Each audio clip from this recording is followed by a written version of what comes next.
Hey listeners, welcome to Tetsuo Tells a Story. I'm Tetsuo. So my YouTube channel finally made it to 1K subs, and I couldn't have done this without you all, especially the YouTube channels that have helped me and those who've inspired me throughout the way. They're listed on my YouTube channel. I am forever grateful to them. To my subscribers, thank you for joining us in this journey. This is a rather long episode, and it was requested by one of my subs. So please enjoy this episode titled 6 True Scary Cemetery Stories, a 1K sub special.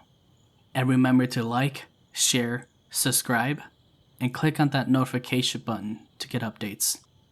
Pay close attention to the settings and the characters of the stories, and you can see which ones intersect. Without further ado, let us begin.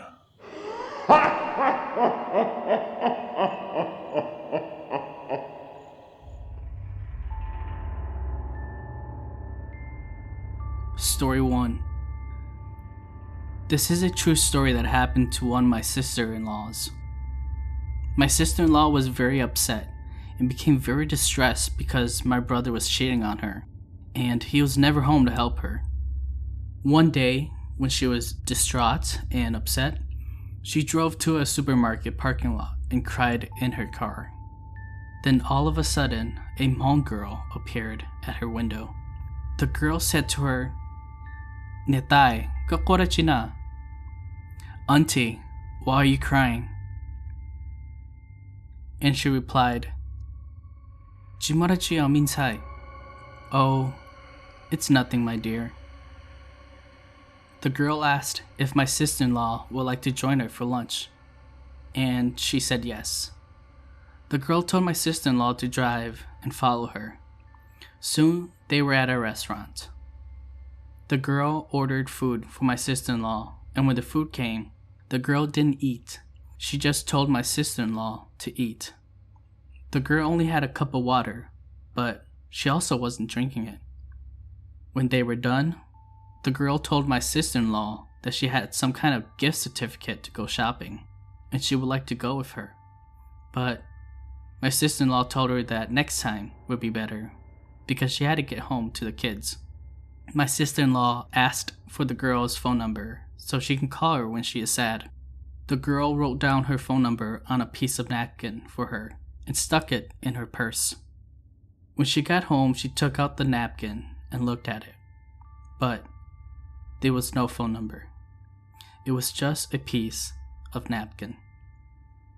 My sister-in-law said that she couldn't remember where the restaurant was, and all she remembers is following her. When my dad asked her if she remembers the place she was driving to, she described streets leading to a cemetery.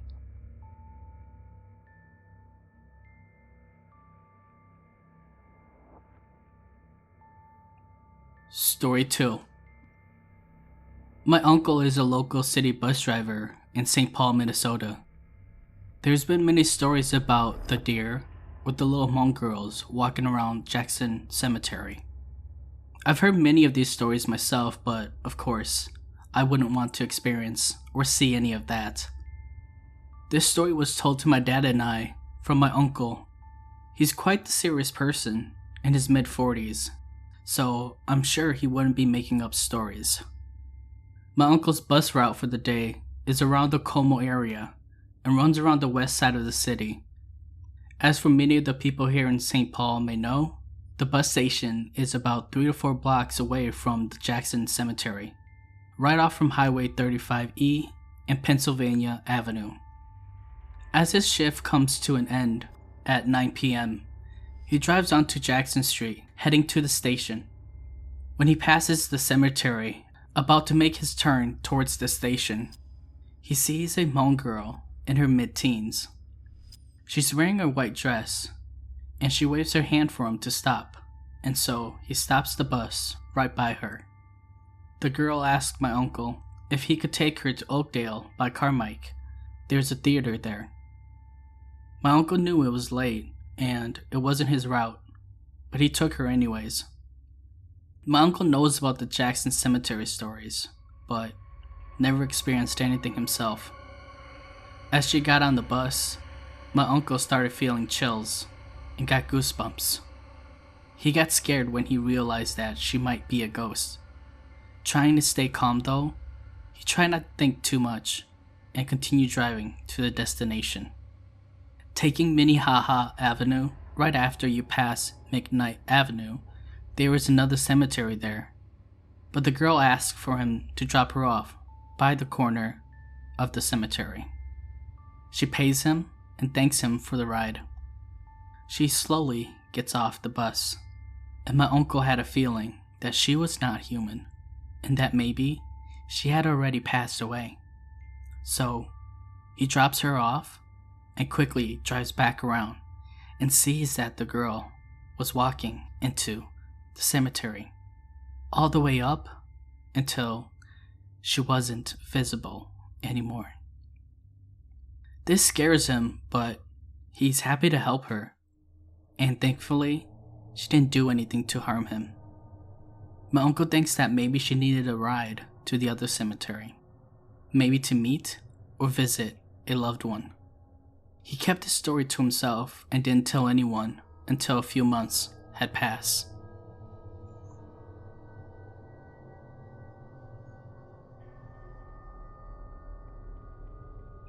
Story 3.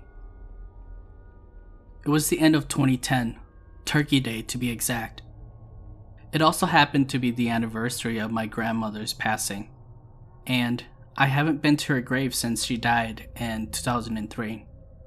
She was buried at a huge cemetery on Belmont Avenue in Fresno. It was already 4 p.m. when a friend and I got there. I spent a good 30 minutes looking for my grandma's tombstone, and after spending some quiet time with her, I left a bouquet of white roses.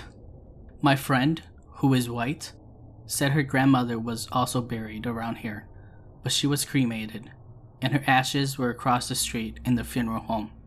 For those who don't practice cremation, folks who are cremated, either their ashes are spread to the place they want to be spread at, or their ashes are put in an urn and placed in a coffin-like space in the funeral home. She asked if we could stop in briefly to visit her grandmother's tomb. Mind you, it's about 5 p.m. at this point and getting dark. So we drove across the street into the funeral home's parking lot. It was empty except for a few cars of the janitors and the workers. Now, at this point, I started to have butterflies in my stomach, and I told my friend, funeral homes freak me out, as a way of deterring her from not wanting to go in. No such luck, however. She returned with, funeral homes are beautiful, and I love how they're decorated. And I said to myself, Self, don't ever hang out with this person again. So we opened the door, and much to my disappointment, it was unlocked. We stepped in, and I get that heavy feeling. You know, the one that always accompanies funeral homes and hospitals? Yeah, that one. Of course, no one is in sight, and right as you enter the door, you're in one of the hallways. There's always 2 main hallways, separated by a huge viewing room. I don't know what it is, but funeral homes always have that generic, sweet smell to it. This one is no different. The lights were either turned off in some parts of the hallway or dimmed very low. As you walk through them, there are hundreds of marble plaques that line the wall with people's names and the birth to death years on them. My friend casually says that these are tombs where they stick the ashes of the dead in. In other words, the hallway is lined with the ashes of dead people. I wasn't too thrilled to hear that. She then casually walks around looking at these tombs in the dark. And being Hmong, I knew enough not to meddle with the tombs, but I was freaked out because I didn't follow her. I was hanging out in the middle of the hallway by myself. So I mustered up enough courage and faked interest in her macabre interests. Oh, how interesting, I said, as she points out certain tombs. Funny things men do for women when they're interested in them. After about 10 minutes, which felt like an eternity, we spotted a short little Mexican guy cleaning up and down the hallway. The first thing that popped to my mind was, if a ghost popped out and started to chase us, I can outrun the janitor and maybe even trip him so the ghost can at least get him. Just my luck. My friend had no clue where her grandmother's tomb was. We had to ask the janitor to help us track down the record to see a map of the burial grounds. As it turns out, her grandmother was placed in the back of the funeral home in a maze-like garden. The janitor obliged us and took us to the back of the garden. But by this time, it was fully dark outside, so when he opens the gate to the garden, he leaves us there in the dark while he gets his flashlight. And so here we were, frolicking through the death garden, looking at people's names in the dark. And I'm replaying ghost stories in my head, and I'm sure I'll probably see one around the corner. The janitor finally comes back in, and he has a flashlight. We find the tomb, and my friend leaves some flowers. I thought to myself, great, now we can get the heck out of here. No such luck again. She's confused about the location of the burial and wanted to talk to the funeral director. I'm sure I'm going to be followed by an angry spirit at this point, but all my will was gone, and so I didn't protest.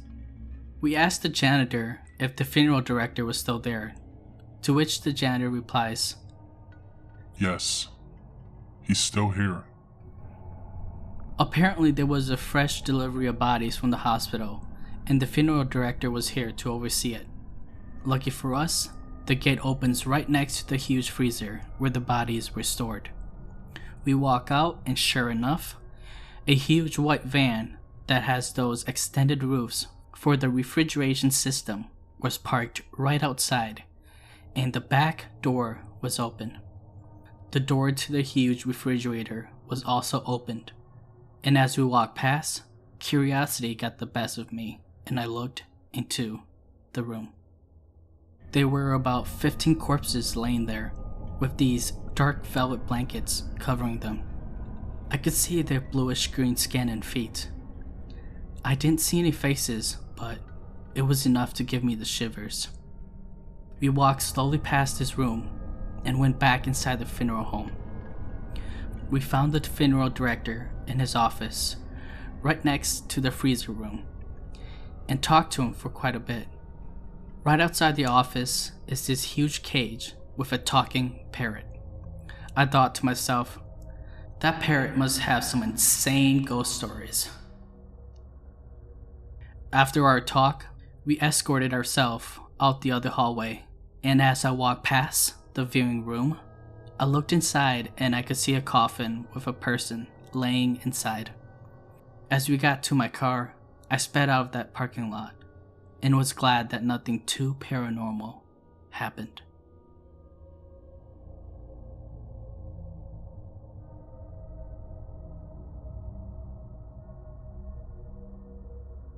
Story 4. I used to live in a duplex, and this duplex was located right next to the Oakdale Cemetery. To give you a good insight of the house, we lived on the left side of the duplex. Right when you walk in, there are stairs going up, and there are stairs that are going down. If you go downstairs, there is a living room, and right across from it was my bedroom. Next to the bedroom, there was a bathroom. Then right across from the bathroom, there was my parents' room. Upstairs, there was a big master room, which was the guest room. Then right next to it is another bathroom. At this time, my parents were not home yet, and only my 2 sisters and I were home. I was a 7th grader at the time, and my second youngest sister, Sarah, was a 4th grader, and my youngest sister, Emily, was only 4 years old. I was downstairs in my room doing my homework. Emily comes running down the stairs, calling my name. Knowing that she needed me to do something, I took my pillow ran behind the door, and hid there with the pillow hiding my face. When Emily walked in, she went looking around, and then she goes to the back of the door where I was hiding. She then said, "Hey, I found you." But she didn't say anything else. I took a good look at her, and she was indeed my sister. For some reason, Emily went to my drawer and opened it. As she turned her back against me, I ran out of my room and ran upstairs, hoping she would come look for me again. When I got upstairs, I was going to run into the guest room.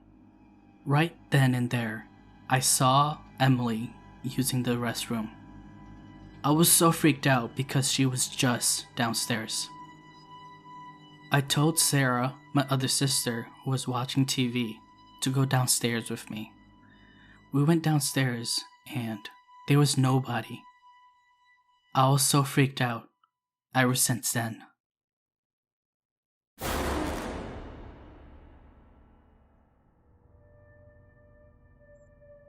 Story 5. During a summer evening, after an argument with my boyfriend, now ex, I walked home angry and upset. There was a shortcut that leads past the cemetery, so I took that instead of walking the long way home. For some reason, I decided to be hardcore and walk through the cemetery. I knew that there was an exit not far from here, so I decided to go through. I realized after a good 10 minutes of walking that there were no exits nearby. As night was approaching, I started to panic. So I ran back to the entrance and quickly walked home. That night I was feeling very uneasy. As I started to doze off, I heard a cat crying outside of my window. My bedroom is on the upper level, and my bed is right next to the window. I didn't think much of it, but I thought it was weird because no cat has cried outside of my window before. Soon after, though, it wasn't a cat crying anymore. It sounded like an actual baby crying. It was the most terrifying 3 to 5 minutes of my life. It was about 2:30 in the morning. I just got done talking to my boyfriend at that time. I got very upset, so I was smoking a cigarette outside. I was sitting at the steps of my front porch. Before I went inside, I had shut off all the lights in the house. At that time, I lived near a school and I could see the playground. It was dark and I didn't have my glasses on. Out of nowhere, I hear a boy yelling for his father. "Kutsi! Kutsi-o! Dad! Dad?" I was so scared, but thought perhaps a kid and his father were taking a walk. There were lights and trees all around the block, but I couldn't see anyone. So I decided to take another puff, and then I hear it again. "Kutsi! Kutsi-o! Takuwa! Takuwa! Dad! Dad! Please wait for me." I threw my cigarette away and ran inside. I ran in, quickly closed the door, and turned on all the lights. I ran upstairs and brushed right past my mom. She asked me where I went, and I said, "Nowhere," and quickly ran to my room. It was creepy, but I thought it saved my life. My parents didn't know I smoked, and luckily, she didn't smell the cigarette off of me. Perhaps the creepy sign was for me to get my butt in, so my mom would not catch me.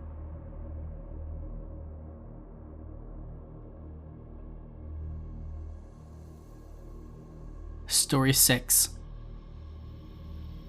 This story was told to me by my nephew, who used to live on Magnolia Street, a block away from Jackson Cemetery in Minnesota. My nephew was coming home late one night around 12 or 1 a.m. with 3 other friends. They were out late at a friend's house and was coming home from the east side St. Paul to west side St. Paul. My nephew sat in the back passenger right by the left side window. As they turned on Magnolia Street, they saw a girl in a long white dress with jet black hair. Her hair was about shoulder length. The girl was looking down at the ground, and her hair was covering her face as she walked on the sidewalk. They all saw the girl, but being high school boys, they were all curious as to how this girl looked like, and why she was walking at night, alone. The driver slowed down the car as they passed her. They all turned their heads to the left to look at the girl. As the car slowly went by, they didn't see her face. Her head was still down, and her hair was dangling, blocking them from seeing her face. As the back passenger seats were now parallel to her, the boys were staring straight at the girl. She turned her face to the right, staring right at them. The dark black eyes pierced into my cousin because he was the one on the left side, closest to her. Her hair was still partially covering her face. Her face was pale and her eyes were all black. No pupil, just pure black. My nephew at that time wore a necklace with a red bag around his neck to protect him from evil spirits. Inside the red bag was a copper coin given to him from his dad. The red bag actually started to move on its own, as if someone was making the bag move from left to right, up, and then down. He grabbed a hold of his bag with both of his hands. While this was all happening, the driver pressed on the gas pedal as hard as he could, and they didn't even stop at the next stop sign. They just zoomed right to my nephew's house. Once they were inside the house, he took out his red bag and opened to see what was going on. He didn't know why it started yanking all of a sudden. To all of their surprise, the coin inside the red bag was banged up. It looked as if someone bit on the coin, leaving behind scratches that looked like teeth marks.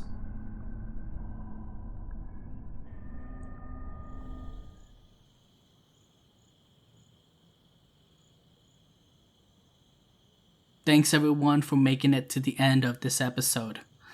Please let me know if there's a specific type of story you want to listen to, or shoot me an email if you have a story you want me to tell.